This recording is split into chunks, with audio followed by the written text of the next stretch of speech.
Hi friends, Siragadikka ஆசை serial இனி வரப்போகிற எபிசோட்ஸ்க்கான ப்ரோமோ தான் இந்த வீடியோவில் பார்க்க போகிறோம். அங்கே ஃப்ரெண்ட்ஸ் பார்க்கலாம். என்னதான் விஜயா ரோகிணியையும் மனோஜையும் பிரிக்கணும், அவங்க 2 பேருக்கும் டிவோர்ஸ் வாங்கி கொடுக்கணும், ரோகிணி கிட்டேருந்து மனோஜை பிரித்து வைக்கணும் அப்படின்னு நினச்சாலும் ஆனால் அது எதுவுமே சாத்தியம் கிடையாது.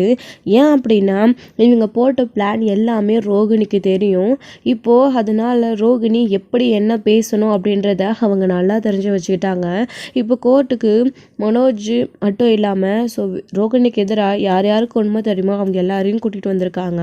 அவங்க எல்லாரையும் கூட்டிகிட்டு ஜட்ஜு அவங்க எல்லாருமே விசாரிக்கிறாங்க. அவங்க விசாரிச்சதுக்கு அப்புறமா கூட ரோகிணி எந்த ஒரு அப்ஜெக்ஷனுமே சொல்லாமல் சைலண்ட்டாக இருக்கிறாங்க. இது எல்லாத்தையும் பார்த்து முத்துக்கும் மீனாவுக்கும் சந்தேகம் வந்துடுது. ஏங்க இவ்வளோ நடந்ததுக்கு அப்புறமா அமைதியாக இருக்குது அப்படின்னா கண்டிப்பாக இவளுக்கு எல்லாமே ஏதோ விஷயம் தெரிஞ்சிருக்கு. அதாவது ஷோரூமுக்கு வந்தப்போ அந்த கறிக்கடைக்கார கண்ணை, அதுக்கப்புறமா நம்ம இங்கே வித்யாவை கூட்டிகிட்டு பேச வைக்க போகிறது, இதெல்லாமே தெரிஞ்சிருக்க போல இருக்குது. அதுதான் அமைதியாக இருக்கா, இவ எதுவும் பிளான் பண்ணிட்டா அப்படின்னு சொல்லவும், ஆமாம் மீனா, நேற்று மனோஜ் சொல்லும்போதே எனக்கு தெரியும், இப்போ என்ன பண்ணுறதுன்னு தான் தெரியலை அப்படின்னு சொல்லிட்டு, ஆனால் எப்படியோ சாட்சி சொல்ல இவங்க 2 பேரும் வந்துட்டாங்கல்ல, அது போதும், இவங்க சொல்கிறத வச்சு ஜட்ஜ் என்ன முடிவெடுக்க போகிறாங்களோ பார்க்கலாம் இரு மீனா அப்படின்னு முத்துவும் மீனாவும் பேசிகிட்டு இருக்காங்க. இன்னொரு பக்கம் இங்கே என்னம்மா நீங்கள் மனோஜுக்கு எல்லா விஷயமும் தெரியும்னு சொல்கிறீங்க, ஆனால் இவங்க எல்லாரும் சொல்கிறத வச்சு பார்த்தா நீங்கள் அவங்கக்கிட்ட உண்மையை சொல்லலை போல இருக்கு அப்படின்னு சொல்கிறாங்க. இல்லை சார், நான் எல்லாத்தையுமே சொல்லிட்டேன், ஆனால் இப்போ மனோஜும் அவங்க கூட்டிகிட்டு வந்திருக்கிற ஆளுங்களும் ஏன் இப்படி மாற்றி பேசுகிறாங்கன்னு தெரியல. ஏன்னா சார், பணம் கொடுத்து கூட அவங்கள இப்படி சொல்லி கூட்டிகிட்டு வந்திருக்கலாம்ல, எல்லாமே மனோஜ் என்கிட்ட பிரிக்கணுறதுக்காக என் அத்தை போடுற ட்ராமா தான் அப்படின்னு சொல்லிட்டு விஜயாவை தான் இதில் கோத்து விடுறாங்க. என்ன எதுக்கிட்டு இதில் கோத்து விடுறாங்க அப்படின்னு சொல்லிட்டு அவங்க கத்துறாங்க. என்ன கிருஷ்ணா இது இப்படி இவங்க கிளைண்ட் கத்துறாங்க அப்படின்னு உடனே கொஞ்ச நேரம் அமைதியாக இருங்க விஜயா அப்படின்னு சொல்லிட்டு இங்கே லாயர் சொல்கிறாங்க.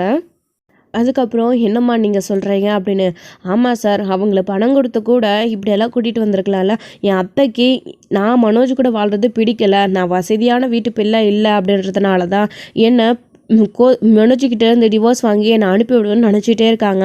ஆனால் மனோஜுக்கும் சரி எனக்கும் சரி 2 பேரும் சேர்ந்து வாழணும்னு தான் ஆசை. சொல்லப்போனால் மனோஜ் என்னை லவ் பண்ணி தான் நாங்கள் 2 பேருமே கல்யாணம் பண்ணிக்கிட்டோம். அவருக்கு எல்லா விஷயம் தெரிஞ்சுதான் என்னை கல்யாணம் பண்ணிக்கிட்டாரு. ஏன் நாங்கள் இப்போ கூட 2 பேருமே சந்தோஷமாக தான் இருக்கோம். அதுக்கான ஆதாரம் என்ன வேணாலும் என்கிட்ட இருக்குது. என் அத்தைக்கு தான் என்னை பிடிக்கலாம் அப்படின்னு சொல்கிறாங்க. ஏன் அப்படின்னா, என்னம்மா சொல்கிறீங்க, அதுக்கான ஆதாரம் இருக்குன்னு சொல்கிறீங்க, கோர்ட்டில் சமையுங்க காட்டுங்க அப்படின்னு சொன்ன உடனே அதை ரோகிணி கொடுக்குறாங்க. அவங்க ஃபோனில் விஜயா பேசின ரெக்கார்டு இருக்குது. ஸோ சின்னாமணி ரோகிணிக்கு கால் பண்ணி பார்வதோட வீட்டில் மீட் பண்ணி பேசினாங்க இல்லையா, அதெல்லாம் ரெக்கார்ட் ஆகிருக்கு. என் அத்தை என்னையும் மனோஜும் பிரிக்கணுன்றதுக்காக யார் யாரை கூட்டு சேர்த்துருக்காங்கன்னு பாருங்கள் சார் நீங்களே. அதில் என் அத்தை பேசினது வாய்ஸ் ரெக்கார்ட் ஆகிருக்கு. எல்லாமே எங்கள் அத்தை பேசினது தான். எனக்கு எதிராக சாட்சி சொல்ல வச்சு நிறைய பேரை போய் கூப்பிட்டு பார்த்தாங்க, அவங்க வரமாட்டேன்னு சொல்லிட்டாங்க, எனக்கு ஃபேவராக பேசுனாங்க. அதனால இவங்க எல்லாரையும் என் ஃப்ரெண்ட்ஸு, அதுக்கப்புறம் எனக்கு தெரிஞ்சவங்கன்ற பேரில் இவங்க எல்லாரையும் கூட்டிகிட்டு ஆமான்னு சொல்கிறாங்க. பணத்தை கொடுத்து இவங்க பிளான் பண்ணி தான் பண்ணியிருக்காங்க. என் அத்தை பணம் கொடுத்து இவங்களை விலைக்கு வாங்கிட்டு வந்திருக்காங்க அப்படின்னு சொன்னதும் இதை ஓப்பன் பண்ணி கேட்டதுக்கு அப்புறமா தான் ஜட்ஜுக்கு தெரியும். அதை அந்த வாய்ஸ் ரெக்கார்டை கேட்டதுக்கு அப்புறமா தான் விஜயா பேசின விஷயம் தெரிஞ்சிருக்கு. இவங்க எல்லாரும் கண்டிப்பாக நீங்கள் அவளுக்கு எதிராக சாட்சி சொல்லணும், எப்படியாச்சும் மனோஜ்கிட்ட இருந்து அவளை பிரித்து உதறி தள்ளிட்டு மனோஜுக்கு வேற ஒரு கல்யாணம் பண்ணி வைக்கணும். ஏன்னா நீங்கள் அவளுக்கு எதிராக சாட்சி சொல்ல முடியாதுன்னு சொல்லிட்டு இருக்கீங்க அப்படின்னு விஜயா அவங்கள ஃபோர்ஸ் பண்ணி போய் சொன்னது எல்லாத்தையுமே ரெக்கார்ட் பண்ணிட்டு காட்டினதும், என்னம்மா இது, நீங்கள் தான் போய் இப்படியெல்லாம் பண்ணியிருக்கீங்க, என்ன கிருஷ்ணா இது உங்கள் கிளைண்ட் இப்படி பண்ணியிருக்காங்க, அப்போது இங்கே வந்திருக்கிறவங்க உண்மையானவங்க அப்படின்னு சொல்லிட்டு நான் எப்படி நம்ப முடியும், இவங்க சொல்கிறதெல்லாம் உண்மைன்னு எப்படி இந்த கோர்ட் ஏற்றுக்கோ அப்படின்னு சொன்னதும் அவங்க எல்லாருமே திருன்னு முழிக்கிறாங்க. என்னங்க இது, அத்தை எப்படி போய் பண்ணி வச்சுருக்காங்க, நாம் தான் இதுக்காக வழியை பார்க்குறோன்னு சொல்லிட்டேன்னா, அதுக்கப்புறமா அத்தை போய் அந்த சிந்தாமணி பார்வதியத்தையெல்லாம் பார்த்து இப்படி பேசியிருக்காங்க. அந்த சிந்தாமணி நல்லவங்க கிடையாதுங்க. இப்போ பார்த்தீங்களா, அந்த சிந்தாமணி மூலியமாக தான் இவளுக்கு எல்லா ஹெல்ப்பும் கிடச்சிருக்கு போல இருக்குது அப்படின்னு சொல்கிறாங்க.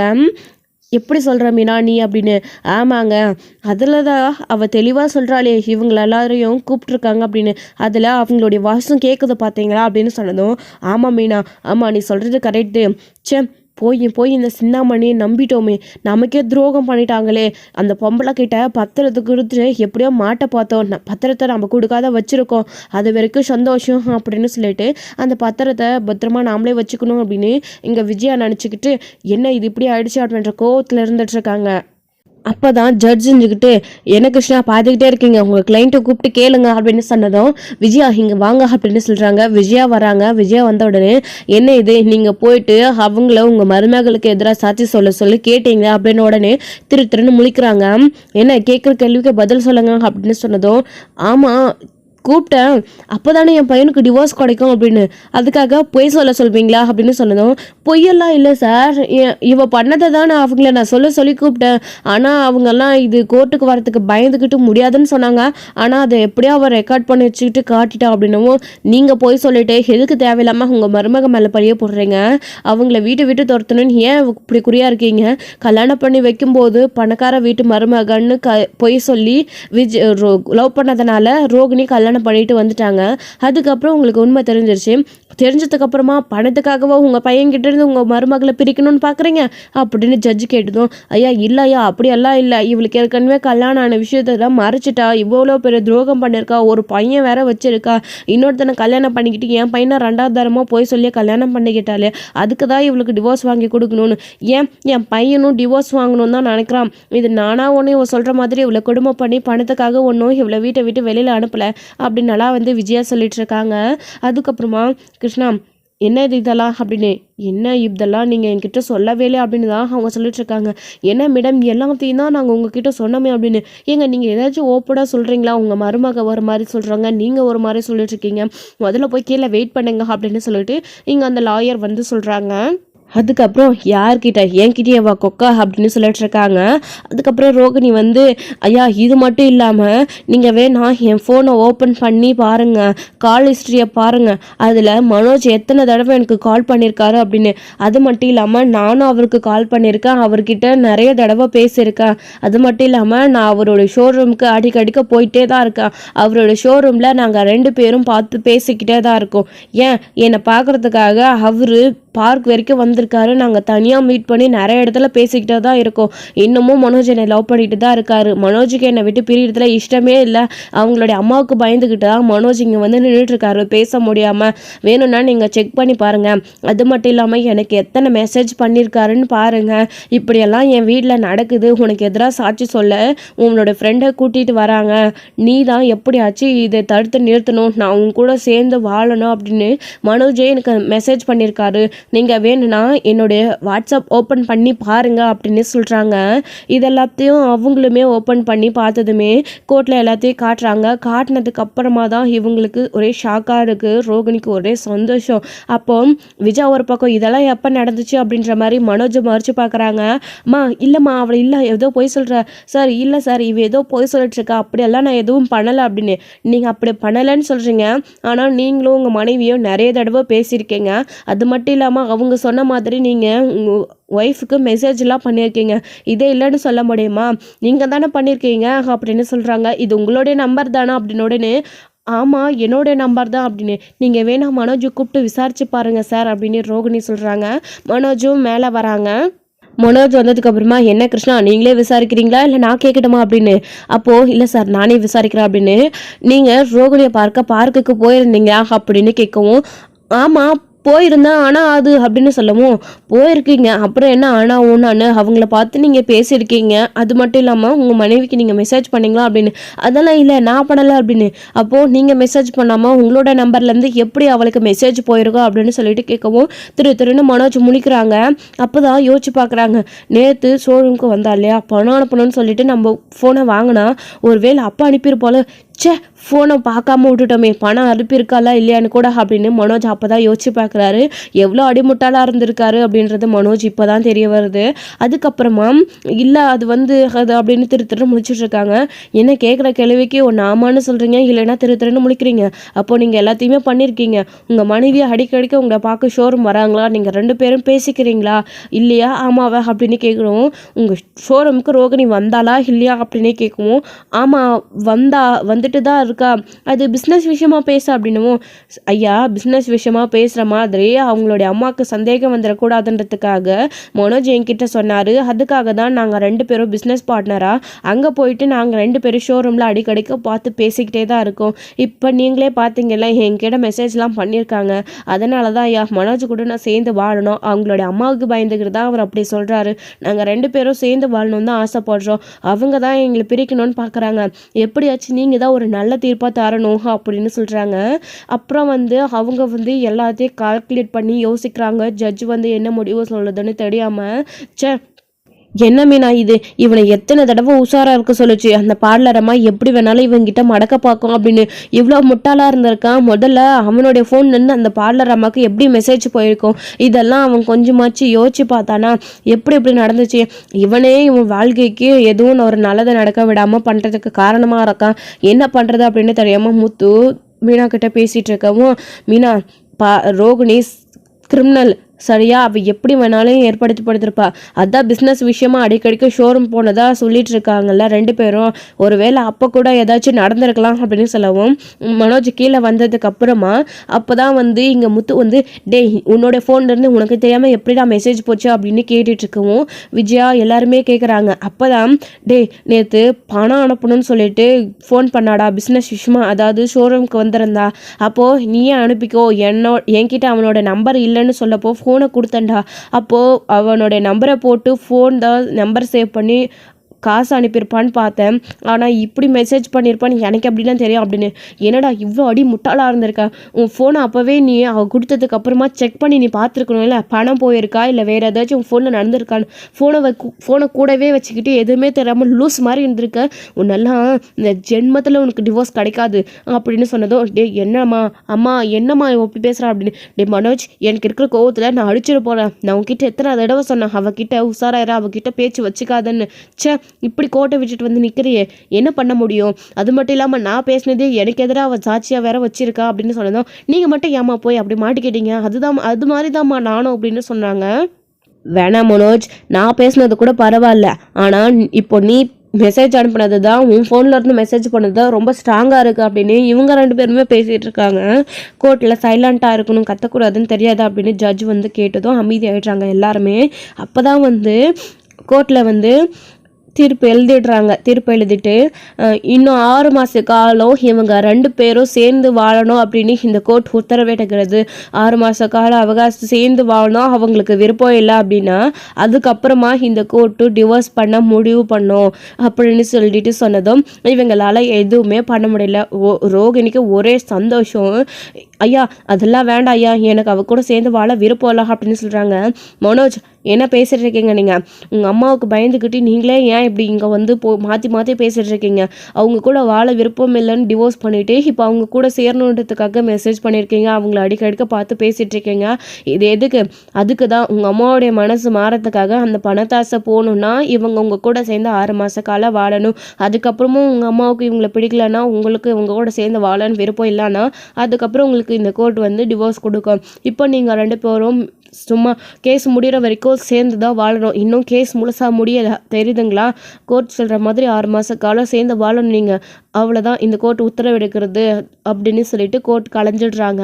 ரோகிணிக்கு ஒரே சந்தோஷம். அப்போது இங்கே கிருஷ்ணா அந்த லாயர் போயிட்டு சொல்கிறாங்க, விஜயா இதுக்கு மேலே என்னால் எதுவுமே பண்ண முடியாது, உங்களுக்கு முடிஞ்ச அளவுக்கு நான் உங்களுக்காக சப்போர்ட் பண்ணி போராடி பார்த்தாச்சு. நீங்கள் எல்லாரும் எதை செய்யக்கூடாதோ அது எல்லாத்தையுமே அவங்களுக்கு ஃபேவராக செஞ்சு வச்சுருக்கீங்க. அதனால் எதுவுமே பண்ண முடியாது. உங்கள் மருமக உண்மையிலே கில்லாடியாக தான் இருக்காங்க. கோர்ட்டுக்கு முகம் தேவையில்லை, ஆதாரம் தான் தேவை. அவங்க எல்லாத்தையுமே ஆதாரபூர்வமாக நிரூபிச்சிட்டாங்க. இதுக்கு மேலே வழி இல்லை. நீங்கள் சொன்ன மாதிரி அவங்க உங்கள் பையன் கூட 6 மாத காலம் சேர்ந்து தான் வாழ்ந்தாகணும் அப்படின்னு சொல்லிடுறாங்க. இதை கேட்டதுக்கு அப்புறமா அவங்க எல்லாருக்குமே அவ்வளோ காண்ட, மேடம் எதுவுமே பண்ண முடியாதா, எல்லாத்தையும் வேணும்னா பண்ணுறா அப்படின்னு. இதுக்கு மேலே எதுவும் பண்ண முடியாது, அவங்க உங்கள் வீட்டில் தான் இருந்தாங்கன்னு, இது கோர்ட்டோடைய ஆர்டர், அதை இப்போ நீங்கள் மீறினீங்க அப்படின்னு தான் உங்களுக்கு தான் அது பிரச்சனையாக போய் முடியும் அப்படின்னு சொல்லவும், கண்டிப்பாக உங்களுக்கு அப்புறம் 6 மாதம் கழிஞ்சதுக்கப்புறமா உங்கள் பையனுக்கு டிவோர்ஸ் கிடைக்காம போகிறதுக்கு காரணம் நீங்களாக இருந்துடக்கூடாது, கோர்ட்டு கொடுக்குறத நீங்கள் ஏற்றுக்கிட்டு தான் ஆகணும் சொன்னதா அப்படின்னு சொன்னதும் விஜயாவுக்கு ஒரு ஷாக் மேலே ஷாக்கு. போங்க நாங்களே எங்களால் முடிஞ்ச அளவுக்கு எல்லாத்தையும் பண்ணியாச்சு. ஆனால் நீங்களும் உங்கள் பிள்ளையுமே அவனோட வாழ்க்கை நாசமாகிறதுக்கு காரணமாக இருக்கிறீங்க. இதில் எங்களை ஏதாச்சும் சொன்னீங்க அவ்வளோதான், கிளம்புங்க அப்படின்னு சொல்லிட்டு முத்து மீனாவும் வீட்டுக்கு கிளம்பி போயிடுறாங்க. அங்கே வந்து அண்ணாமலை வந்து முத்து மீனா வந்துட்டிங்களா, என்னாச்சுமா அப்படின்னு கேட்டதும், இல்லைம்மாம்மா எதுவுமே பண்ண முடியல, அவள் எல்லாத்தையுமே பக்காவாக பிளான் போட்டு வச்சிருக்கா அப்படின்னு சொன்னதும், அப்பா இந்த அம்மாவும் இந்த மனோஜுமே அவளுக்கு சாதகமாக எல்லாத்தையும் ஆதாரத்தையும் கொடுத்துருக்காங்க. இந்த அம்மா போய் தேவையில்லாத வேலையை பார்த்து வச்சுருக்காங்க. பார்வதி அதோட வீட்டில் அந்த சிந்தாமணியை கூட்டிகிட்டு போய் இந்த அம்மா வேற எல்லாத்தையும் சொல்லி வச்சுருக்காங்க. அதை ரோகிணிக்கு அந்த சிந்தாமணி அம்மா வீடியோ எடுத்து வாய்ஸ் ரெக்கார்டு அனுப்பி வச்சிருக்கு. அதை அவள் ஃபேவராக வச்சுருக்கா. அது பத்ததுக்கு பிஸ்னஸ் பார்ட்னர்னு சொல்கிற பேரில் அடிக்கடிக்கு ஷோரூமுக்கு போயிட்டுருக்கா ரோகிணி. அப்போது மனோஜ் வேறு ஃபோனை கொடுத்து தொலைஞ்சிருக்கான். அதிலேருந்து மெசேஜ் பண்ணிவிட்டு மனோஜும் என்னென்னமோ மெசேஜ் பண்ணி வச்சுருக்கிற மாதிரி ரோகிணிக்கு மெசேஜ் பண்ணிக்கிறா. ஹாய் ரோகிணி, சாப்பிட்டியா, என்ன பண்ணுற, எப்படியாச்சும் இந்த கேஸ்லேருந்து நாம் 2 பேரும் வந்து சேர்ந்து வாழணும், இந்த டிவோர்ஸ் பண்ண எனக்கு விருப்பம் இல்லை அப்படி இப்படின்னு இவன் ஃபோன்லேருந்து கண்டமேனிக்கு அவளே எல்லா மெசேஜும் அனுப்பி வச்சுக்கிட்டு இது இவன் தான் அனுப்புனான்னு சொல்லி கோர்ட்டில் எப்படியோ போயிடுச்சுப்பா. கடைசியில் 2 பேரும் சேர்ந்து வாழ சொல்லி கோர்ட் உத்தரவிட்டுருச்சுப்பா. 6 மாதம் வேறு எதுவுமே எங்களால் எதுவுமே பண்ண முடியாதப்பா. 6 மாதம் இவங்க சேர்ந்து வாழ்ந்ததுக்கப்புறமா தான் அடுத்து கோர்ட்டு திரும்பவும் அடுத்து 6 மாதம் கழிச்சு ஏறிங்க வைக்கும்போது தான்ப்பா தெரியும் அப்படின்னு முத்து சொன்னதும், சே என்ன இப்படி ஆயிடுச்சு அப்படின்னு சொல்லிட்டு இங்கே அண்ணாமலை ஒரு பக்கம், என்னது இது, இந்த ரோகிணி எந்த அளவுக்கு கிரிமினலாக இருப்பா, இப்படியெல்லாம் ஒரு பொண்ணு நடந்துக்கினதுக்கப்புறமோ இந்த வீட்டுக்குள்ளே வந்து வாழணும்னு நினச்சா நாம் எல்லாரும் ஏற்றுப்போன்னு எப்படி அவள் நினச்சிருப்பா அப்படின்னு சொல்லிட்டு அண்ணாமலை சொன்னதும், மாமா அவள் எந்த லெவலுக்கு வேணாலே போவா, அவளோட வாழ்க்கையை தக்க வச்சுக்கிறதுக்காக அவளுக்கு தேவை நல்ல மனுஷங்க, ஒரு குடும்பம், புருஷன், மாமியார், மாமனார் அப்படின்றது கிடையாது மாமா. அவளுக்கு தேவை அவள் வாழ ஒரு வீடு, அவள் சந்தோஷமாக இருக்கிறதுக்கு சம்பாதிக்கவும் செலவு பண்ணவும் ஒரு வீடு தேவை. அதுக்கு தான் அவள் பார்த்துட்டு இருக்கா. அது இருந்தா அவ எங்க வேணாலும் இருந்துருவா.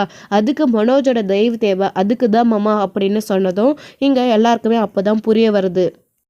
அதுக்கப்புறம் என்னடா இது எல்லாமே இப்படி ஆயிடுச்சு அப்படின்னு மனோஜும் விஜயாவும் வீட்டுக்கு வர அண்ணாமலை அவங்கள பார்த்து மறைக்கவும் கடைசியில் இப்படி ஆயிடுச்சுன்னு மனோஜும் விஜயாவும் தான் திட்டிட்டு இருக்காங்க. ரோகிணி ரொம்பவே சந்தோஷமா கடைசியாக அவங்க கிளம்பி வந்துட்டாங்க. விஜயாவும் மனோஜும் வரும்போது, மனோஜ் எனக்கு நான் உனக்கு நீன்றதை யாராலையும் மாற்ற முடியாது, நீ கவலையப்படாத, நாளைக்கே நான் உன் வீட்டுக்கு வரேன், அதுவும் கிறிஷோட சேர்ந்து உன் வீட்டுக்கு நான் வர போகிறேன், என்னை வரவேற்க ரெடியாக இருங்க அத்தை அப்படின்னு சொல்லிட்டு விஜயா போகவும், ஐயோ இவளுக்கு எதுவும் பண்ண முடியலையே அப்படின்ற கோவத்தில் இவங்க வந்து இங்கே இப்படி உட்காந்து நினச்சி பார்த்துட்டு இருக்காங்க. ரோகிணி அங்கே சந்தோஷமாகவே போயிட்டுருக்காங்க. என்னடி கூட பழகின ஃப்ரெண்ட்ஷிப்காகவாச்சு பொய் சொல்லணும்னு உனக்கு தோணலையா, அப்படியே எல்லாத்தையும் மனப்பாடம் பண்ண மாதிரி வந்து ஒப்பிச்சுட்ட, ஆனால் உன்னாலலாம் என்னால் எதுவுமே பண்ண முடியாது என்ன அப்படின்னு சொல்லிட்டு இங்கே வித்யா கிட்ட கூட அவங்க பேசிட்டு தான் போயிருக்காங்க ரோகிணி. இது ஒரு பக்கம் இருக்க, இன்னொரு பக்கம் இங்கே செல்வம் வந்து ஜாமீனில் வெளியில் வந்துட்டாரு. அதுவும் முத்து தான் அவரை வெளியில் எடுத்துட்டாரு ஜாமீனில் அப்படின்றதுனால அருண் அவ்வளோ கோவத்தில் இருக்காங்க. இங்கே செல்வத்தோட லைசன்ஸை கேன்சல் பண்ண சொல்லி உறுதியாக அவங்க போலீஸ் ஸ்டேஷனில் ஸோ ஆளுங்களை வச்சு பண்ணணும்னு அவர் நினச்சிட்ருக்காரு. இங்கே நேராக வீட்டுக்கு வராரு அருண். வந்துட்டு மீனா ஆல்ரெடி கால் பண்ணி சொன்னாங்க, நீ வீட்டுக்கு போ, அருண் கண்ணில் படாத, அவர் கோவமாக இருக்காரு, உன் புருஷனை பார்த்தா விரி பிடிச்ச மாதிரி இருக்காரு அப்படின்னு சொன்னாங்க.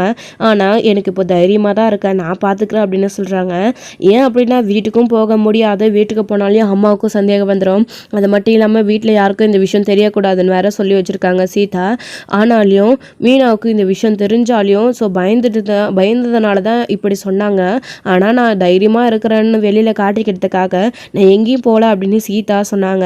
அருண் வீட்டுக்கு வந்த உடனே தான் திரும்பவும் எல்லா பொருளையும் தூக்கி போட்டு உடைக்கிறாங்க. ஏங்க என்ன பண்ணிட்டு இருக்கீங்க, எதுக்கு இப்போ எல்லாத்தையும் தூக்கி போட்டு உடைச்சிட்டு இருக்கீங்க அப்படின்னு. என் அம்மா சாவுக்கு காரணமானவன் ஜெயிலில் இருக்கணும், அவன் கம்பி அணுன்னு பார்த்தா எவ்வளோ கொழுப்பு எடுத்து போயிருந்தான் உன் மாமா அவனை ஜெயிலில் அதாவது ஜாமீனில் வெளியில் கொண்டு வந்திருப்பான். சே வரவே கூடாது, உள்ளே கம்பி ஆனணும்னு நினச்சா உங்கள் மாமன் வெளியில் கொண்டு வந்துட்டான்ல, அவனுக்கு எவ்வளோ கொழுப்பு இருக்கும், என்னையே பகைச்சிக்கிறானா அப்படி இப்படின்னு முத்து மேலே இருக்கிற கோவத்தில் இங்கே வந்து கத்திட்டு இருக்காரு. ஏங்க அதுக்கு ஏங்க வீட்டில் இருக்கிற பொருள் எல்லாம் போட்டு உடைக்கிறீங்க, உங்கள் போலீஸ் வேலையை எதுவாக இருந்தாலும் ஸ்டேஷன்லேயே வச்சுக்கோங்க, வீட்டு வாசப்படியை மிதிச்சா எல்லாத்தையும் மறந்துட்டு அருணா என்னுடைய புருஷனா மட்டும் இந்த வீட்டுக்கு வாங்க அப்படின்னு சொன்னதும், என்னடி எவ்வளோ திமிரு இருக்கும் உனக்கு, என் போலீஸ் வேலையை பற்றி என்கிட்டயே கிளாஸ் எடுக்கிறியா நீ, அதுவும் இது என்னுடைய வீடு, என்ன உள்ள வரக்கூடாதுன்னு சொல்கிறதுக்கு உனக்கு என்ன உரிமை இருக்குது அப்படின்னு சொல்லிட்டு, வேணாம் சீதா நீ உன் மாமனுக்கு சப்போர்ட் பண்ணி என்கிட்ட இப்படிலாம் பேசுகிறன்னு புரியுது, ஏன்னா உனக்கு உன் மாமா அவ்வளோ முக்கியமாக போயிட்டானா என்ன தவிர அப்படின்னு சொல்லிட்டு அருண் கோவத்தில் சீதாவை போட்டு பயங்கரமாக அடிக்கிறாரு திரும்பவும். ஏங்க விட்டுருங்க, ஏங்க சொன்னால் கேளுங்க அருண், என்ன பண்ணுறீங்க அப்படின்னு சொல்லிட்டு இங்கே அருண் சொல்லிட்டு இருக்கும்போது தான் இங்கே ஏதாச்சும் பிரச்சனை நடக்கும்னு மீனாவுக்கு தெரியும் ஆல்ரெடி. அதுக்காக தான் மீனா வீட்டுக்கு கரெக்டாக வராங்க. இங்கே அருண் அப்படி சீதாவை போட்டு அடிச்சிட்டு இருக்கவும், நிறுத்துங்க அப்படின்னு சொல்லிட்டு மீனா கத்துனதும் அருணை தப்படி தூக்கி கீழே போட்டுட்டு திரும்பி பார்க்குறாரு. உங்களுக்கு எவ்வளோ திமிரு இருக்கும், ஏன் புருஷன் மேலே இருக்கிற கோவத்தில் எவ்வளோ கொழுப்பு இருந்தால் நீங்கள் சீதா மேலே இந்த கோவத்தை காட்டுவீங்க? உங்களுக்கு என்ன பொண்ணுங்கன்னா அவ்வளோ இலக்காரமாக போயிட்டாங்களா? என்ன வேணாலும் பண்ணலாமா? உங்களுக்கு இருக்கிற கோவத்தை ஒரு பொண்ணு மேலே காட்டிட்டு இருக்கீங்க. இங்கே பாருங்க அருண், உங்களுக்கு அவ்வளோதான். இங்கே பாருங்க, எதுவாக இருந்தாலும் சீதா சொன்ன மாதிரி ஸ்டேஷனோடய வச்சுக்கோங்க. வீட்டுக்கு வந்து யார் யார் மேலே இருக்கிற கோவத்தை சீதா மேலே காட்டுற வேலை வச்சுக்காதீங்க. அவள் உண்மையிலே உங்கள் மேலே எந்த அளவுக்கு பாசமும் அன்பு வச்சுருந்தா எங்கள் எல்லாரையும் மீறி நீங்கள் தான் வேணும்னு அவள் கல்யாணம் பண்ணிட்டு வந்தா. அதுக்காக அவளுக்கு ஒரு பிரச்சனைன்னு வந்தால் நாங்கள் அவளுக்காக சப்போர்ட்டாக நிற்க மாட்டோம்னு நினச்சிட்டு இதெல்லாம் பண்ணிட்டு இருக்கீங்களா? இதுவே ஃபஸ்ட் அண்ட் லாஸ்ட்டாக இருக்கணும். இன்னொரு தடவை இந்த மாதிரி ஏதாச்சும் நடந்துச்சு அப்புறம் சீதா உங்களுக்கு இல்லை, நீங்கள் தெரிஞ்சுக்கோங்க. வா சீதா அப்படின்னு சொல்லிட்டு மீனா சீதாவை கூட கூட்டிகிட்டு போயிடுறாங்க. சீதா நில்லு அப்படின்னு அருண் சொல்லிட்டு இருக்கவும் சீதா நிற்காம அவங்களோட அக்கா கூட கிளம்பி போயிட்டுருக்காங்க. மாடு அடிக்கிற மாதிரி அடிச்சிருக்கான் பாரு அப்படின்னு மீனா கூட்டிகிட்டு போகவும் சீதா நில்லு அப்படின்னு அருண் கூப்பிடவும், இதுக்கு மேலே அடி வாங்கிக்கிட்டு இங்கே நான் உட்காந்துட்டு இருக்க சொன்னீங்களா, உங்கள் மேலே எந்த அளவுக்கு அன்பும் காதலும் வச்சுருந்தேன், ஆனால் நீங்கள் இப்படி பண்ணுவீங்கன்னு நான் நினச்சி கூட பார்க்கல. என் மேலே வச்சுருக்கிற காதல் அவ்வளோதானா? இதுக்கு மேலேயும் அடி வாங்கிட்டு என்னால் இங்கே உட்காந்துட்ருக்க, என் உடம்புல தெம்பு இல்லை, அதை தாங்கிக்கிற சத்தியம் எனக்கு இல்லை அப்படின்னு சீதாவும் சொல்லிட்டு கூடவே கிளம்பி போயிடுறாங்க. அருண் கூப்பிட கேட்காம சீதா இனி என்ன ஆனாலும் சரி, அருண் மனசு மாதிரி வந்து உனக்கு கூப்பிட வரைக்கும் நீ இந்த வீட்டுக்குள்ளே திரும்பவும் வரக்கூடாது. யாரும் இல்லைன்னு நினச்சிட்டு இருக்காரா? வா, அம்மா கிட்ட கேட்டா நான் ஏதாச்சும் சொல்லி சமாளிச்சுக்கிறேன், நடந்தது ஏதோ அம்மாவுக்கு தெரிய வேணாம் அப்படின்னு சொல்கிறாங்க. அக்கா நீ மாமாவுக்கு எதுவும் சொல்ல வேணாக்கா, நீ கோவப்படுறதை விட மாமாவுக்கு தெரிஞ்சால் இன்னும் கோவப்படுவார் அப்படின்னு சொல்லிட்டு இருக்கவும், சரி வா சீதா முதல் ஹாஸ்பிட்டலுக்கு போய் வீட்டுட்டு போகலாம். ரத்தம் எவ்வளோ வருது, சே இந்த அளவுக்கு மோசமானவராக இருப்பார் அருண், நான் கொஞ்சம் கூட நினச்சி பார்க்கல. உன்னையாச்சும் சந்தோஷமாக வச்சுப்பாருன்னு பார்த்தா உன்னையும் இப்படி அடித்து கொடுமை பண்ணுறாரு அப்படின்னு மீனா கூப்பிட்டுட்டு ஹாஸ்பிட்டலுக்கு போய் அவங்களோட அம்மா வீட்டில் போய் விடுறாங்க சீதாவை. இதோட இந்த எபிசோடு வந்து முடிச்சிருக்காங்க. அடுத்த எபிசோடில் என்ன நடக்க போகுது, இப்படி அடிக்கடிக்கு சீதா வர்றதை நினச்சி அவங்களுடைய அம்மாவுக்கு சந்தேகம் ஏற்படுது. ஸோ அவங்களுக்கு சந்தேகம் ஏற்படுது. ஸோ இது அவங்களுக்கு தெரிய வந்து முத்துவுக்கு தெரிய வந்து அவங்களோட ரியாக்ஷன் என்னவா இருக்க போகுது. ஸோ அருண் இப்படியெல்லாம் சீதா கிட்ட நடந்துக்கிறாங்கன்னு தெரிஞ்சால் அடுத்த நிமிஷமே முத்து அமைதியாக இருக்க மாட்டார். வேறு முத்துவை தான் அவங்க பார்த்துட்ருப்பாங்க. சீதாவுக்காக தான் இவ்வளோ நாள் முத்து வந்து பொறுமையாக இருந்தார். ஆனால் இதுக்கப்புறமும் முத்துவுக்கு விஷயம் தெரிஞ்சால் கண்டிப்பாக அமைதியாகவே இருக்க மாட்டார். ஸோ என்ன தான் நடக்க போகுது அப்படின்றதெல்லாம் வெயிட் பண்ணி நெக்ஸ்ட் வீடியோவில் பார்க்கலாம். தேங்க்யூ. இந்த வீடியோ உங்களுக்கு பிடிச்சிருந்தா லைக் பண்ணுங்கள், ஷேர் பண்ணுங்கள், கமெண்ட் பண்ணுங்கள், மறக்காமல் பெல் ஐக்கானை கிளிக் பண்ணி வச்சுக்கோங்க.